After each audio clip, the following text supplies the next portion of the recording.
Last time on Beyond Compare Wrestling, the newly formed duo of Victor Payne and Amir Man set their sights on Kensho, and after a hard-fought battle, Victor Payne was able to secure the victory with his deadly Cobra Clutch Slam.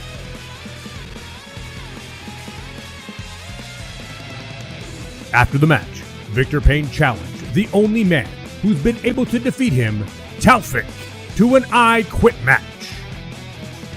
What will happen when these two super heavyweights collide in the main event? Beyond Compare Wrestling presents BCW 58 Payne-Killer.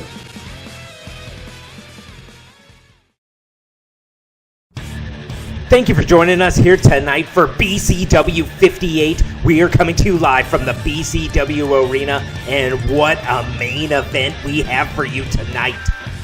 It will be Victor Payne versus Tafik 3. We are closing out the trilogy between these two super heavyweights with, for the first time ever, an I Quit match. I don't think either one of these wrestlers has the word quit in their vocabulary, but one of these wrestlers will be quitting here tonight.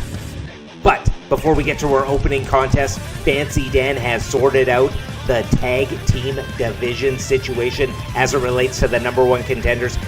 So let's take it to the video package from earlier today. Gentlemen, thank you for joining me here today. So it seems we have an issue as it relates to the number one contenders for the BCW World Tag Team Championships. Both Los Gomez and the Brotherhood won number one contenders matches at Random Draw 4. However, as we all know, there cannot be two top contenders by definition.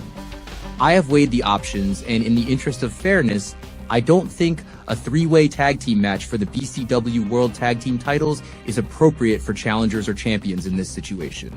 So, I have made a decision. At BCW Beyond the Best, it will be Los Gomez facing the Brotherhood to determine the undisputed number one contenders for the BCW World Tag Team titles. Now, since both teams are putting their top contender status on the line in this match, then the victors should get an additional bonus for their victory. So the winners will not only receive a guaranteed BCW World Tag Team Championship match, but they will have the added bonus of being able to select any stipulation they choose for that match. But we aren't waiting till Beyond the Best for some in-ring action. Tonight, it will be a battle of the fastest, most dynamic wrestlers in BCW locking it up for the first time ever, as it will be Pedro Loco, representing Los Gomez, taking on Cameron Lewis of the Brotherhood. Well, there we have it. Fancy Dan has sorted out the top of the tag team division, and that huge tag team match will take place at Beyond the Best. But tonight, we are getting a preview from two members of those teams. It will be Cameron Lewis versus Pedro Loco, two of the fastest, springiest, high-flyingest wrestlers on the BCW roster. Who's going to pick up the much-needed win and the momentum for their team going into Beyond the Best? Let's take it to the ring. Let's get this opening contest started.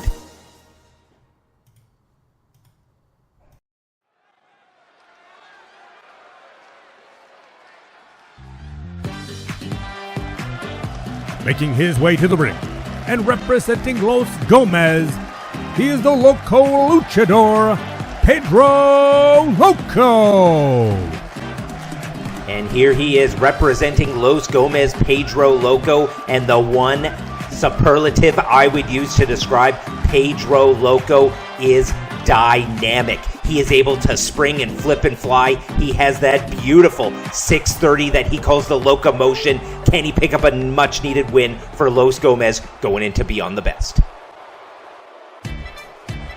Standing 5 feet, 10 inches tall, and weighing 220 pounds, he is a high flyer and comes to us from St. Louis, Missouri. He is the future Cameron Lewis. And here he is, the nickname says it all, the future, Cameron Lewis. He is one of the fastest, springiest, most complete wrestlers on the roster, which is why I firmly believe he is the future of BCW. He competes in the tag division, the singles division. He is the complete package. He's got it all, but can he pick up the win for the Brotherhood going into Beyond the Best here tonight? Oh, and here we go. 2 fan favorites. You love to see BCW kicking off a show this way with a handshake. But now the handshakes are over, and it is down to one-on-one competition. And we got Cameron Lewis wrapping up and rolling around Pedro Loco, sending a message mind game style. I don't think he thought he was going to get the win off that one. You never know unless you try, though. But that is mental games right there, saying I can grab you, I can wrap you up, and I can get your shoulders on the mat anytime I want. And Cameron Lewis flipping and flying, big, huge, spinning DDT to kick off this one. And now he's going to use the ropes. This is going to be a rope-heavy match and a springboard frog splash. The frog splash is the finishing maneuver of Cameron Lewis. And this match is really going to take place on the top rope. It's going to take place in the corners. It's going to be using a lot of the ring for flipping and flying and doing some beautiful maneuvers just like that one. Guitarro crusher from Cameron Lewis. And he's really got Pedro Loco on the back pedal, and it is a smart strategy because once Pedro Loco gets flipping and flying, he is elusive and abusive, and Cameron Lewis just spamming move after move after move. Has he got him with a quick victory? Already a 2 count on Pedro Loco. And now I think he's just taunting him there, letting him know this could be over anytime Cameron Lewis wants it to be over. Cameron Lewis, he goes right about the 200-pound mark. Pedro Loco, he's about 165. So Cameron Lewis is going to have that ever-elusive weight advantage going into this one. Pedro Loco's going to have to use all his springiness. Beautiful kick out there. Oh, and he's firing up now. That's exactly what he needed. He's going to have to use all his springiness, all his flipping and flying, all his being elusive and abusive, where he's going to want to deal out the damage, but take as very little as possible. Being the smaller competitor, he does not have the durability of a Cameron Lewis. And he's going to need to use all his flipping and flying just like this one. Beautiful headstand springboard, but Cameron Lewis gets those knees up directly into the solar plexus. But Pedro Loco gets him up there. Thought he was going for a Rana. Able to wrap up the legs and get him in that cradle. Both these 2 men doing whatever they can. And that was a beautiful maneuver there. Triple jump moonsault, and he got him when he was just about to get up, which really makes the impact a lot more impactful. And it started out all Cameron Lewis, and it has quickly turned all Pedro Loco. We were talking about the words to describe both these competitors, but I think the word to describe this match is counter moves. Both these 2 men are beautifully countering their opponent's offense. Big Rana there. And I think that's what's going to come down to in this one. It's going to be playing chess moves, but it could be over. Cameron Lewis missed with the frog splash. What does Pedro Loco have in store now? He goes to the top, evades Cameron Lewis, and a counter move there. But Cameron Lewis again with that Rana. Both these 2 men are going about 1,000,000 miles a minute. They got a gas tank for days, getting worn out, just calling the action in this one. That is how fast and dynamic both of these competitors are. Cameron Lewis, is he going for that ripcord knee, though? Hits it perfectly. It's a signature maneuver. Has he got him? And Pedro Loco, he's a little bit shorter than the opponents that Cameron Lewis is used to facing. So that knee really hits it on the mark. And now he's got him there with his finisher, the frog splash. Could this be it?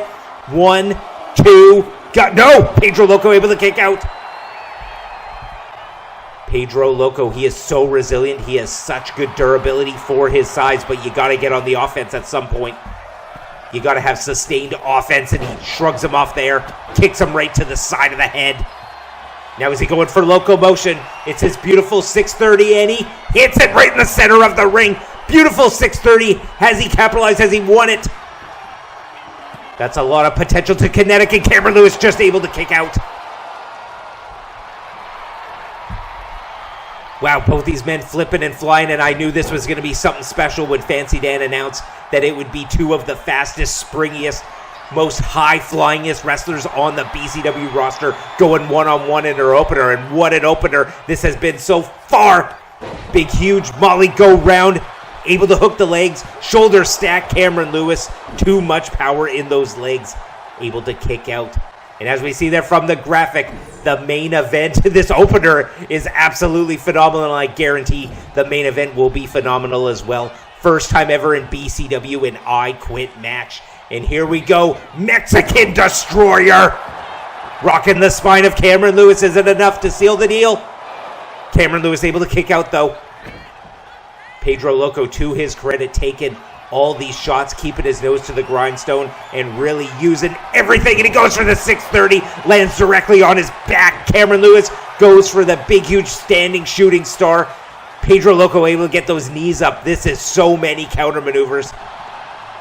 Both of these men, they do not play checkers. They are playing 3D chess in this one. You got to know what your opponent's going to do like 10, 20 steps ahead. That is why they are so expertly countering everything. And they are spending more time on the top rope than on the mat. Cameron Lewis, big, huge frog splash, crushing the sternum of the 165-pounder. Pedro Loco, can he kick out? And he does. Well, both these men, they got gas tanks for days, but the human anatomy can only take so much, especially when you're getting all that potential to kinetic. Going from the tippy top ropes, using the springboard maneuvers, going up top. And it is so rare for both of these opponents to face someone so similarly sized, both with a similar skill set. Both these men are used to facing much bigger opponents that offer a more ground-based grappling or striking base moveset, but both these two men, they're going for the high flying.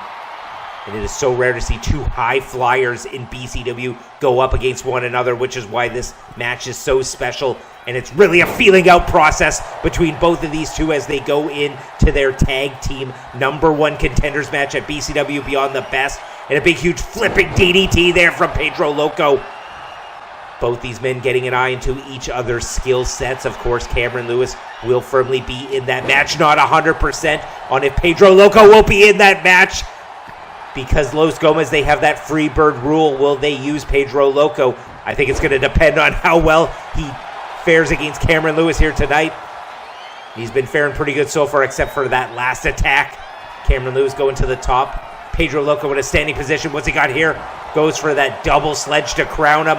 Pedro Loco able to get him up and hook the legs again. Is he going to have more success this time too? Has he? No!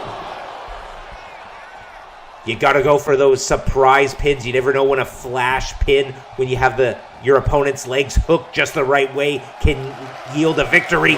Oh, and here we go here. He's got one amigo. He's got two, but has he got three? Picks him up again. Able to muscle over the 200-pound Cameron Lewis and the kip up. That is what Pedro Loco does in the ring. And now he's got him 1, 2. Is that enough with the 3 amigos? No. He's got to hit him with some of these flipping and flying moves. Big standing backflip right there from the ground. And that just shows how nimble and dynamic Pedro Loco is. Able to hit that moonsault from a standing position on a Cameron Lewis. Now gets a full head of steam and a shot right to the spine. Cameron Lewis evades though. Pedro Loco, head scissor takedown. Goes for the ropes. Is he going for locomotion off the ropes, and he hits it? His back has got to be screaming. I think he hit the back of his head. He's got to capitalize though. He's got to get him down again.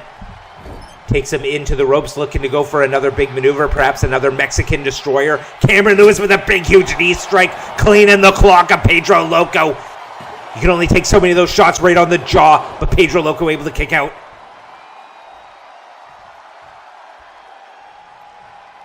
Cameron Lewis going to the top rope. Is he going to go for that frog splash one more time? And he nails it right in the center of the ring. The ropes are no help for Pedro Loco. He's going to have to get all the gumption in his body to kick out. Oh, and he just gets that left shoulder. I thought it was over. Pedro Loco just getting that left shoulder up, but I think that kick out is indicative of where the gas tank of a Pedro Loco is. He barely got the shoulders up on that one. And now with a big, huge drop kick right to the face, his gas tank is fading. Pedro Loco, he's got to counter this maneuver. Cameron Lewis, he's got to hit it if he wants the win. What's he going for here? Waiting for Pedro Loco to get up. Oh, and a big slip there. I think the ropes might have been with the sweat on him. But this leaves the door wide open for Pedro Loco. Locomotion one more time. Nails it. Goes for the cover. Could this be it? Pedro Loco's got it sealed. He has the victory for Loco. No! Cameron Lewis able to kick out. What resilience, what durability from Cameron Lewis. But he's clutching his chest. That is a lot of pain. Goes for the triple jump moonsault. Able to stuff it. Cameron Lewis with a big back kick right to the face. Pedro Loco is seeing stars. Has he sealed the deal? Has he got the victory for the Brotherhood? And he has. 3 count for Cameron Lewis. Wow. What an opener. That was about a 10-minute opener that felt like it was about 20 minutes of action from a normal competitor. They had their pedal to the metal for both of these competitors in this one. But in the end, it was Cameron Lewis picking up the victory. But it was really tit for tat. It was back and forth. It was maneuver, counter maneuver, counter maneuver. And they both hit their signature maneuvers at will. And I thought it was over when Pedro Loco hit that locomotion. There is so much power generated, but speaking of power being generated, it was the shots you don't see coming, and it was that spinning back kick right to the jaw that put out the lights. Here is your winner via pinfall, Cameron Lewis. And congratulations to Cameron Lewis picking up the much-needed win for the Brotherhood as they headed to their #1 contender tag team match at Beyond the Best.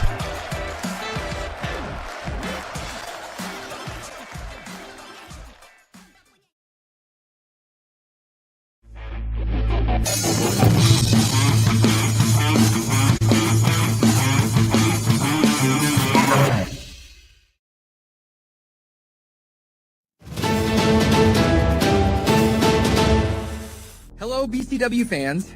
My name is Fancy Dan, and I am the BCW General Manager. I am here to announce the main events for BCW's newest and most star-studded event, Beyond the Best.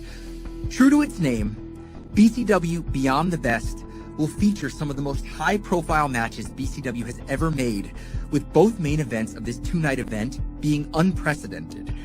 Now, I feel we have the greatest collection of champions that BCW has seen. The Exiled have the most successful title defenses in BCW's history, and both Benson Hicks, the BCW World Champion, and Byron Cassidy, the Commonwealth Champion, are on massive win streaks. So, I have decided that the Night 1 main event will be the Exiled defending their BCW World Tag Team titles against Benson Hicks and Byron Cassidy. I can think of no better challenge for our most dominant champions than facing the 2 top singles wrestlers in BCW. Hopefully Benson and Byron can coexist, but if they can't, they will have ample opportunity on Night 2 to vent their aggression, as the Night 2 main event will see the Commonwealth Champion, Byron Cassidy, go one-on-one with the BCW World Champion, Benson Hicks, in a match where only bragging rights will be on the line, as this will be a non-title contest. Thank you, and I will see you all at Beyond the Best.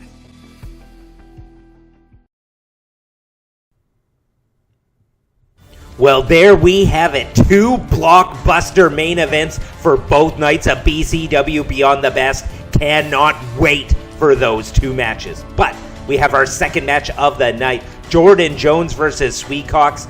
They teamed up last week. They lost to Los Gomez. Both men blames the other for that loss. Tonight they are going to lock it up, get out their aggressions, and find out who is the better man. So let's take it to the ring and let's find out who's getting the win.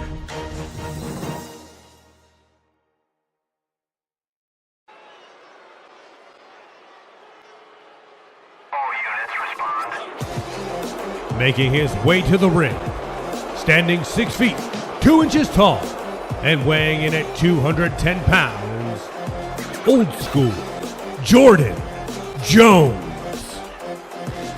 And here he is, a man, if I had to use one word to describe him, it would be unorthodox. Jordan Jones is very unorthodox in his game plans. He always keeps his opponents guessing as to what he's going to do in the ring. Sometimes he uses his kicks and his knees, as he loves those lower body strikes, but sometimes he'll mix it up and do some lucha moves. Sometimes he'll do some grappling or some striking. His ability to keep his opponents guessing and keep them on the back pedal is always his key to win. Can he use that key tonight to beat Sweetcox?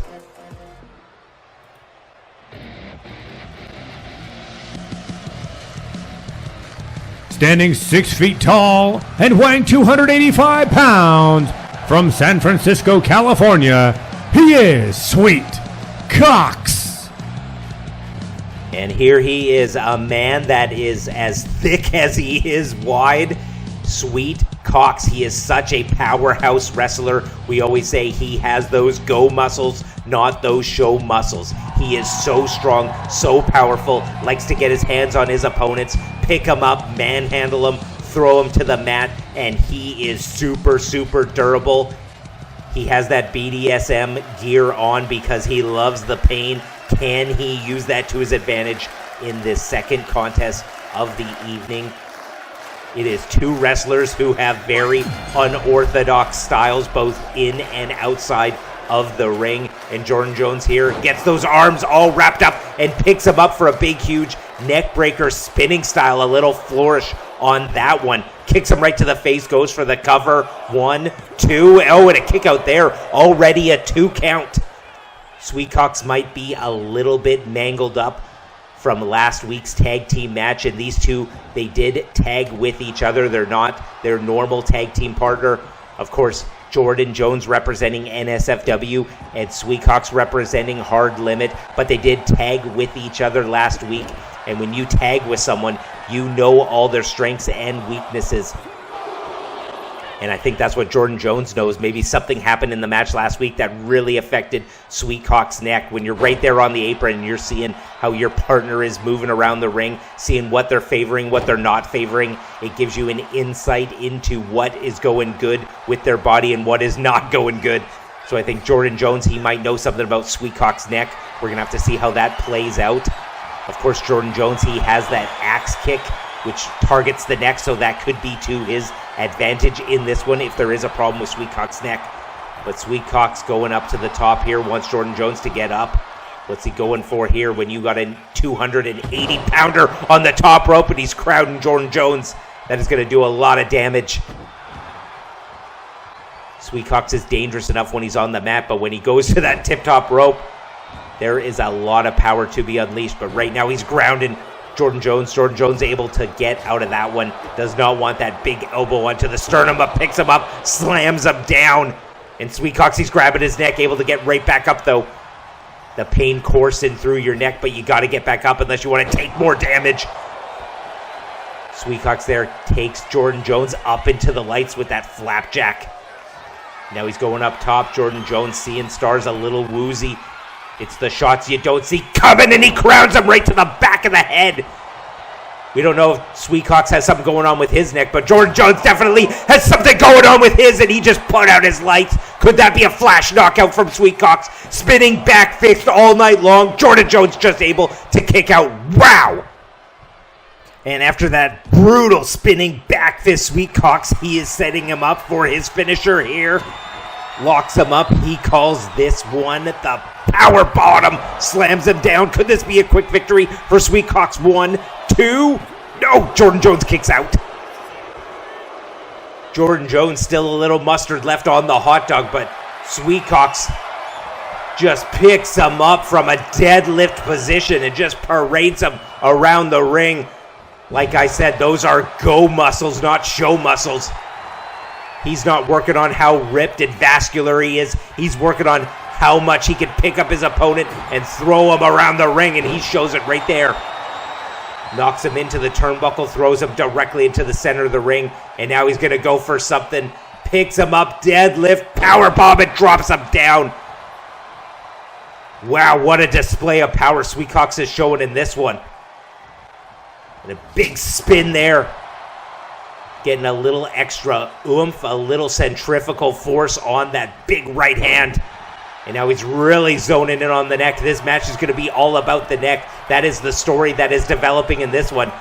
Whether it's the neck of Sweet Cox or the neck of Jordan Jones, and it could be all over with all the air rushing out of the sternum of Jordan Jones too. And Sweet Cox, he's telling the ref, 1, 2, 3. As we know in pro wrestling, refs aren't always the best at counting. They're really good at getting to 2, but that ever-elusive 3, Sweet Cox telling them exactly just how to get there. But now Jordan Jones with a big ripcord lariat. Trying to get a little extra momentum on that one just so we can send Sweetcox down. But now he's going for that axe kick. Gets him and hits him right to the back of the head. The pain is coursing through Sweetcox's body. Referee not in the best position. Can he get to 3 now? Only a 1. Wow! That is sending a message to Jordan Jones. Jordan Jones, if once is good, twice is better. Axe kick to the back of the head. Is he going to get any better than 1 on this one? Referee in a lot better position. 2, is he? No! He started off with 1. He was able to get to 2. Can he hit a 3rd one and get to 3? Trying to get Sweetcox back up, but it opts for a big, huge knee right to the face. Knee to the jaw, the back of the head of Sweetcox hitting the mat on the return. And Jordan Jones getting a bit funky here now on the second rope. Goes for the drop kick. Sweetcox just swats him out of the air like a fly. And now he's got him. Chokes him up, picks him up, slams him down with a choke slam. Puts himself between his opponent and the rope. Super smart on that one, but not enough. Still a lot left in the gas tank of a Jordan Jones, but Sweetcox is feeling it. I think knows he's getting to the end, and Sweetcox, low blow. He is the only member of the roster that can legally use that low blow, so it is not a disqualification. 1, 2, as he got him.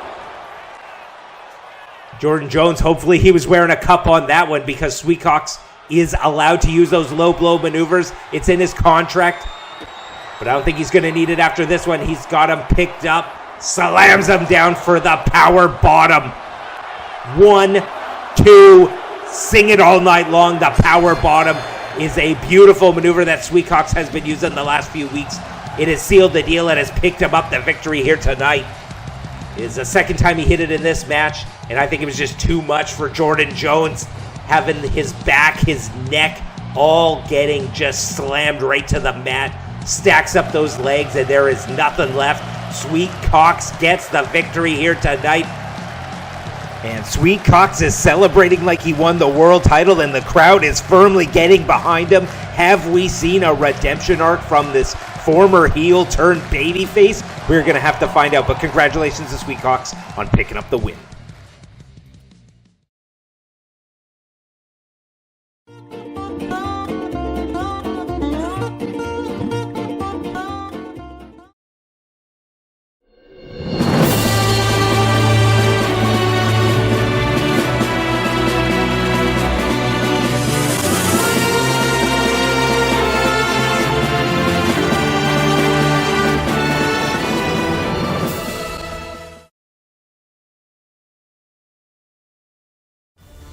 All right, and it is time for our third match of the night. Jason Shields and Jacob Akane teaming up for the first time to take on the newly formed tag team of Risk Management. That is Tony Rizzo and Slug.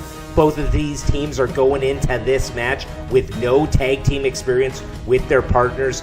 Who is going to coalesce better? Who is going to execute their game plan the best and pick up the win? Let's take it to the ring and let's find out.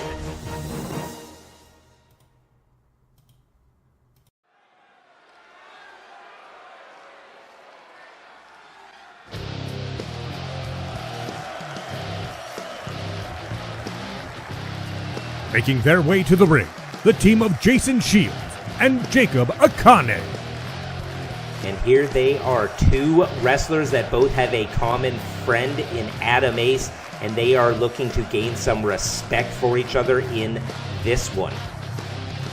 Of course, Adam Ace is the regular tag team partner and former BCW World Tag Team Champion with Jason Shields, but he has been tagging up with Jacob Akane ever since Jason Shields got injured.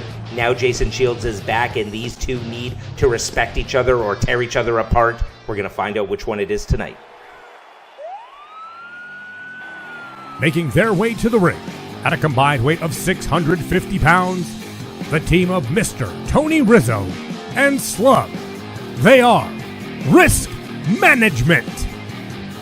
And here they are, Tony Rizzo and Slug, collectively known for the first time here in BCW as Risk Management. And their tag team name says the purpose of what they are here to do in BCW. That is to mitigate some of the risk here in BCW. Over the last few months, it has been a bit of the inmates running the asylum, and they are putting an end to that. And here we go. The bell has rung. Tag team match is underway. Tony Rizzo with a big, huge shot. Jacob Akane just absorbs it and absorbs it again. And there is absolutely no reaction. It does not faze Jacob Akane in the slightest. That is 3 in a row with absolutely no effect. 4 in a row. Tony Rizzo, you got to mix it up. You got to do something else because Jacob Akane is going to do exactly that. Hit you with a shot. Big, huge headbutt to the back of the head. Wow. What a way to kick off this tag team match. Talk about, when you talk about insanity, it is doing the same thing over and over again and expecting different results, and that is exactly what Tony Rizzo did there. It was absolutely insane. We always say when Jacob Akane is in the ring, the hardest part of the ring is Jacob Akane's head, so you do not want to take shot after shot on that big, huge Samoan's head. Wow. And now Jacob Akane just wearing him out. And as I mentioned at the onset of this one, going into a cover here, only able to get a 1.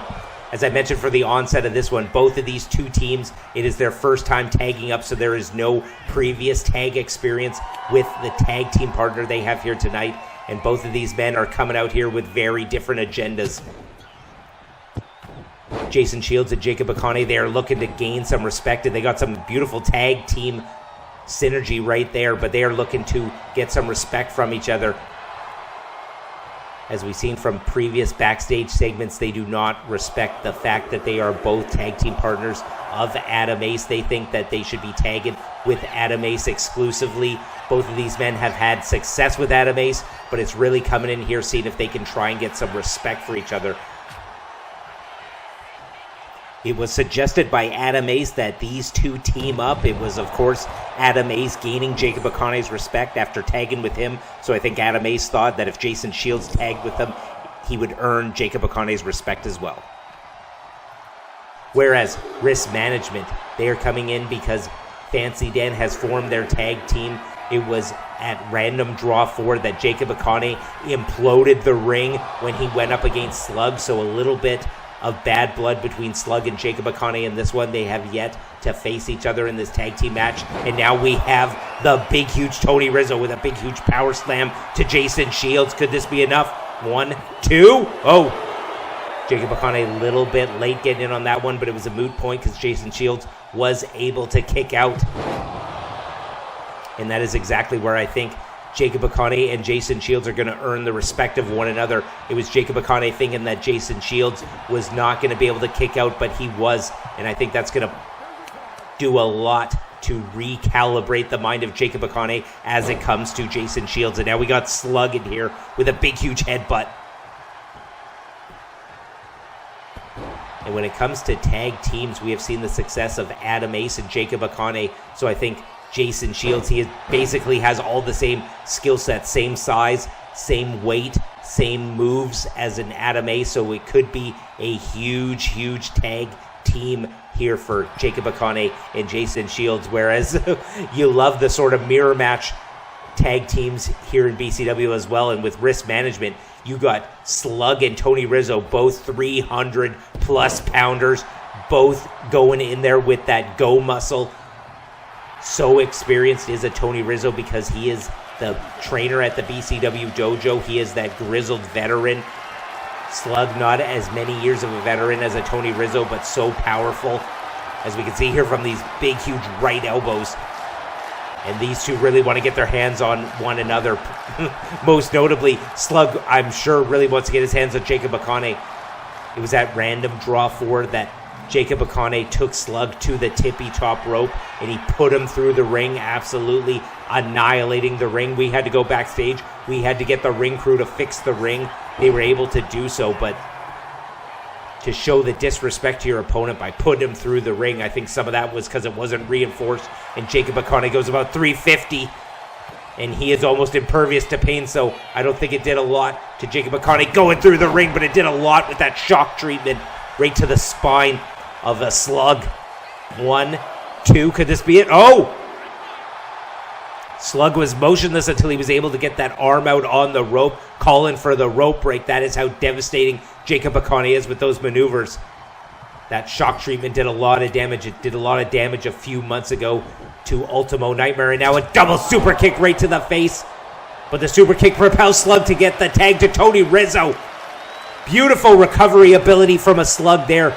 You know, getting a double super kick to the face, you're going to want to turn over to your stomach. You're going to want to not be in such a prone position. But he was able to get that hot tag, and now he can get to the outside and recover a bit.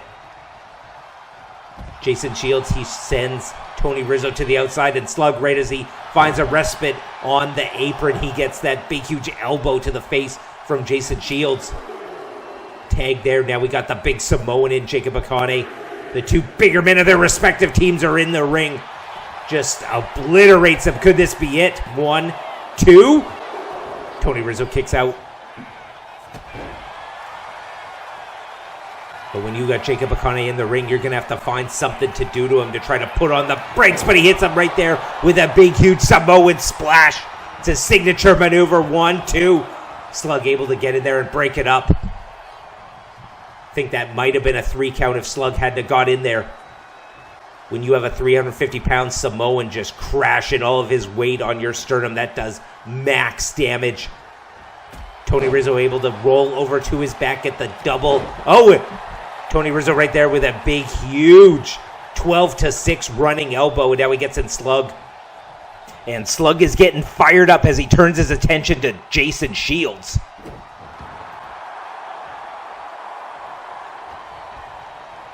Slug picks up Jason Shields, throws him in the ropes, and a big, huge kick to the face. Could this be it? Quickly goes into the cover. Looks like his lights are out, too. Jacob Akane gets it. No, not enough time. Slug picks up the win for wrist management. Wow. We got to take a look at that again. That kick, that pump kick, spinning style, just hit him out of nowhere. Right on the button, as we can see there. Pinpoint accuracy. And sometimes you get hit just in that exact right spot, and that is all it takes too. Jacob Akane, I think that is just from inexperience of teaming with Jason Shields. He did not know that he wasn't going to kick out, wasn't able to get in the ring. And congratulations to Risk Management, picking up a huge win over 2 top-tier tag team competitors. Here is your winner via pinfall, Risk Management.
The following is the BCW 58 main event, and it is an I Quit match. All right, it is time for the main event, but we got to get to the BCW rivalry breakdown between Tafik versus Victor Payne for tonight's main event. These two have clashed twice before. Both men have picked up a victory over the other, and the first encounter came at BCW Urban Warfare way back in 2023. It was Tafik going up against Victor Payne. Victor Payne at the time was undefeated. He was 9-0, and this battle of super heavyweights was all about the power game. Both of these men were throwing each other around, and there was a lot of damage in this match. It was all Victor Payne in the beginning. Tafik was able to rally when he hit this big, huge running knee lift. That is vintage Tafik. But the height of Victor Payne did not lead to the victory on that one. Tafik, he has to get that knee up extra high to try and hit Victor Payne right in that jaw. He was not able to do it. And then it was Victor Payne cinching in that Cobra clutch, and it just put Tafik to sleep.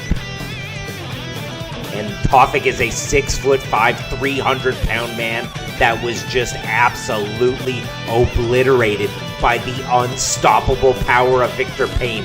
And once Victor Payne won this match and went to 10-0, it seemed like there was not a man on the roster that was able to stop him.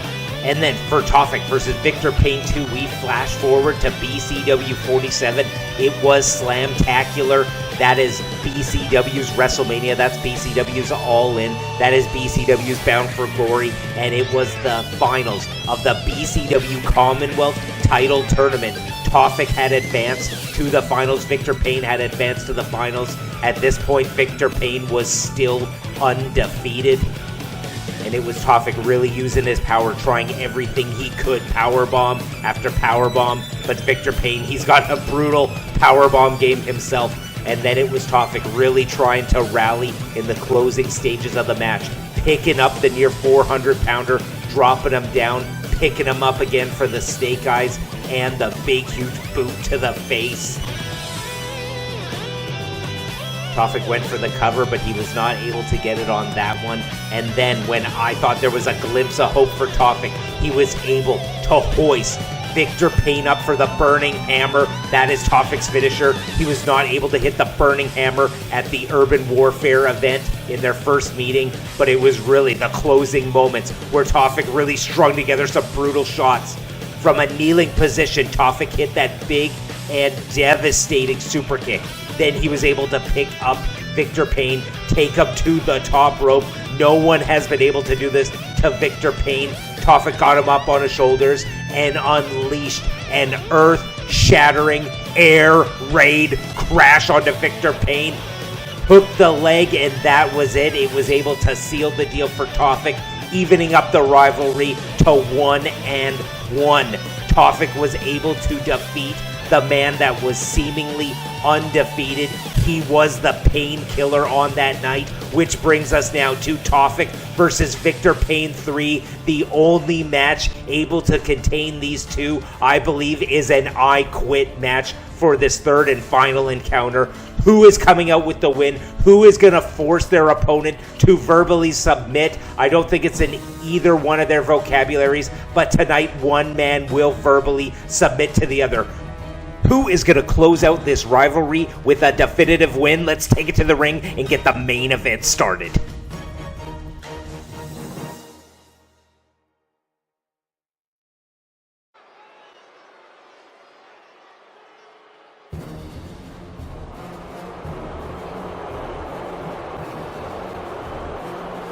The following is an I Quit match, where the only way to win is to force your opponent to quit via verbal submission. Standing 6 feet 9 inches tall and weighing in at 375 pounds, Victor Payne!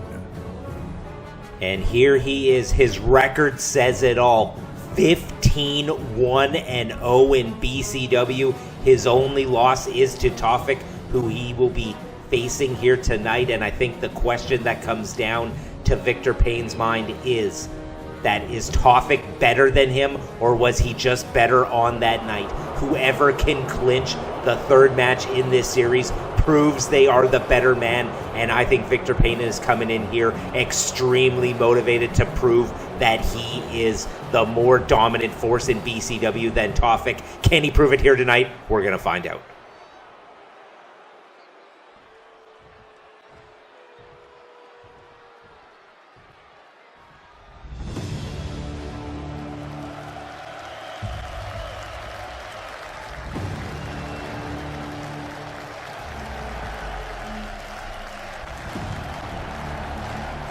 Standing 6'5" and weighing in at 300 pounds, from Copenhagen, Denmark, the Danish Destroyer, Tafik! And here he is, the Danish Destroyer.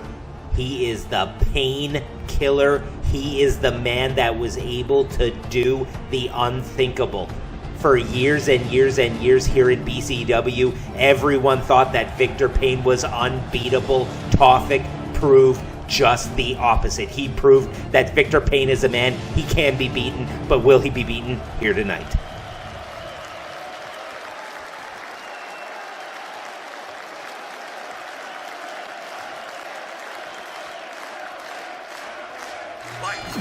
And here we go. The bell has rung. The main event I Quit match between these two super heavyweights, between these two juggernauts is underway. And already Victor Payne has got a submission locked in.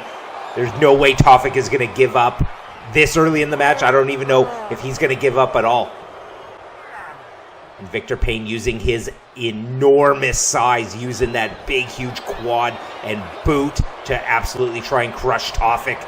Both these two men throwing haymakers in the center of the ring. And this is not surprising at all. This is all about bravado. It is all about machismo. It is all about proving to your opponent that you are better by hook or crook, or by saying I quit. One of these two men will fall to the other, and neither man wants to be the one that's going to fall, especially when it's the third in a series, especially when it's a main event here in BCW. Both these two men are at the tippy top of the heavyweight division, and they want a much-needed win to climb to the perch, to be the number one contender, to get a shot at the BCW World Championship. Tafik has competed twice for the BCW World title. Victor Payne has yet to receive a championship match here in BCW. And if he defeats Tafik, and he might just defeat him with moves just like that, he will be well on his way to getting a BCW World Championship match. But now he's got a bag. What's in the bag? Oh, and he's dropping out the tax. Victor Payne with the sadistic mind, looking to put Tafik into the tax. I don't think Tafik is quite in the tax yet. Maybe his legs now. He is wearing those leather pants, which is going to provide some protection from those tacks, but Tafik has got that exposed upper body. Victor Payne, it looks like he has that burlap for his attire. That might provide a little bit from the tacks. But the ring is just loaded with tacks. We got 2 full bags of tacks. That's got to be like 20,000 tacks right in the center of the ring. And here we go. We have seen what Victor Payne can do with a kendo stick when he absolutely obliterated Grizzly Mac at random draw 4. And it looks like Tafik is trying to fight back. Victor Payne, he is so big. He is so impervious to pain. But I think whoever goes in these tacks, they are really going to be feeling the pain. Pun intended. Oh, and Tafik right there. I thought Victor Payne was going to pick him up for a big, huge backdrop into the tacks. Tafik able to reverse and able to get the tacks right into the face of Victor Payne. Oh, now he's going for the sleeper. It's a super smart maneuver from Tafik. It's not quite as effective as the Cobra Clutch, as Tafik is shorter than Victor Payne, but it is a smart maneuver, and he just throws him right to the tacks, rolling around center of the ring in these thumb tacks. And now Tafik, he's got him, picks him up, drops him down right into the tacks time after time. Big, huge clothesline, back and head right into the tacks. Victor Payne is feeling it. Now Tafik has the kendo stick, just tearing him a new one. And I think that shirt of Victor Payne's is saving him from that flesh being ripped. I think it's saving him from some of those tacks, hopefully going into his body. We can see some of the tacks already in Victor Payne's body. We can see those glints of light on his arm, on his back. Both these two men have felt the sting of the thumbtack. And are the thumbtacks going to be enough to force one of these two men to submit? Now what's Victor Payne going for here? Is he going for one of his big brutal power bombs? That he is. I think the lower back getting hit in the tacks right there for Tafik. Referee going to check on him. Tafik, he is a lot worse for wear. He is looking glazy-eyed, but he will not submit. He will not quit as of yet. But another big power bomb, this time directly into the center of the ring, the epicenter of those tacks.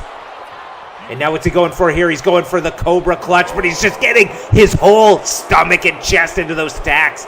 A submission combined with your body just writhing in pain on top of those tacks. Is this going to be enough? It is not. But Tafik is just getting brutally injured. Not just with the submission, but also with the tacks. And look at his head just ricocheting off the center of the ring. Back of his head, his hair has got to be covered in tacks at this point. The tacks are really, really making this match a lot more brutal. And both of these two men crossing the ring from each other. Tafik, full head of steam, went for that big knee to the face. Victor Payne again, he is so big, so strong. Just one boot absolutely obliterates his opponents. The simplest maneuvers cause such devastating damage when they come from Victor Payne. And now what's Tafik got here? Is he going for a power bomb? Picks him up. Oh no, he's going for the Edge of Valhalla. Edge of Valhalla just crushes him right to the mat. Referee goes to check on Victor Payne. Will Victor Payne verbally submit? This would be unprecedented for Victor Payne to be defeated twice, let alone the second time for him quitting. Victor Payne thinking about it, but ultimately decides to keep this match going. And just slapping the taste out of his mouth. I don't think Tafik is ever going to taste again with the big, huge slaps from Victor Payne. Oh, and Victor Payne is going for another attack. Oh no, he's going for another kendo stick. Grizzly Mac still on the injured reserve list after 10 slashes with that kendo stick.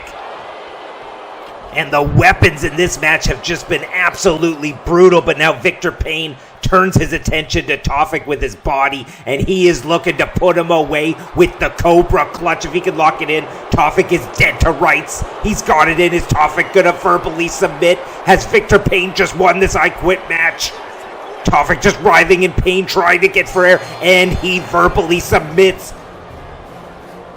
If Tafik was the Payne-Killer in their second matchup, Victor Payne is the Payne-Killer tonight. He got in that Cobra Clutch, and that was the most brutal thing in the match.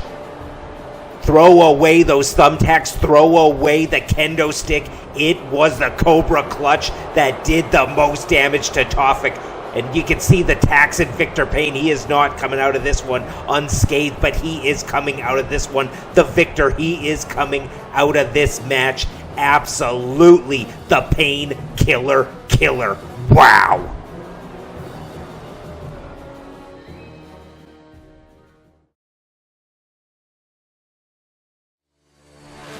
Well, what a night of action it was, and it was bookended with two exact opposites of the spectrum. It was the two fastest and lightest in BCW going at it in our opener, and it was Cameron Lewis who picked up the win in that one. Then we had two tag team wrestlers, this time locking it up in singles competition, and it was Sweet Cox picking up his first singles win since BCW 4. That is right, you heard it right, since BCW 4. Congratulations to Sweet Cox. Then we had Risk Management picking up their first tag team win in their first tag team outing. They are now 1-0. Congratulations to Risk Management. And Victor Payne continues his path of destruction in BCW. He's carving through everyone like a hot knife through butter. The only man able to beat him fell to him the second time. He is now 16-1. What is in store for Victor Payne? What is next for him? Wow. Such an impressive win. And as we look to our next episode, we have the rematch. Liam Connors versus PJ Parker 2. And we also have the return of Grizzly Mac. Is he 100%? We've seen what the lashes from Victor Payne has done to him. Is Grizzly Mac back and at 100%? And it is the Go Home Show 2, BCW Beyond the Best. We got all the matches revealed next week. Thank you for joining us. We'll see you next time.